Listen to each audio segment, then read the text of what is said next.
it's very well established now that one of the best things that we can all do is to get the proper amount of sunlight each day. And by proper, I mean appropriate for that time of year. So in the summer months where the days are longer and nights are shorter, we would all do well to get more sunlight in our eyes. And again, it's going to be to our eyes because, as you recall, the pineal sits deep in the brain and light can't access the pineal directly, at least not in humans. So in order to get light information to the pineal and thereby get the proper levels of melatonin, according to the time of year, we should all try and get outside as much as possible during the long days of summer and spring. And in the winter months, it makes sense to spend more time indoors.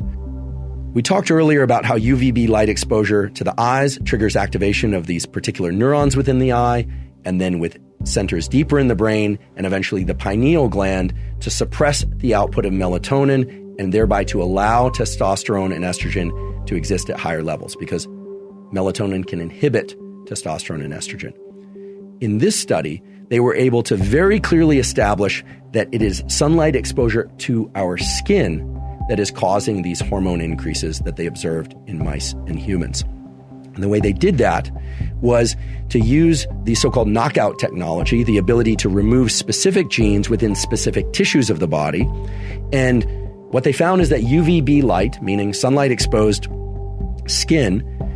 upregulated, meaning increased the activity of something called P53, which is involved in the maturation of cells and various aspects of cellular function. And the cells they were focused on were the keratinocytes, which you are now familiar with from our earlier discussion about the fact that the epidermis of your skin contains mainly keratinocytes and melanocytes. Sunlight exposure increased P53 activity in the skin, and P53 activity was required for the downstream increases in ovarian size, in testicular size, in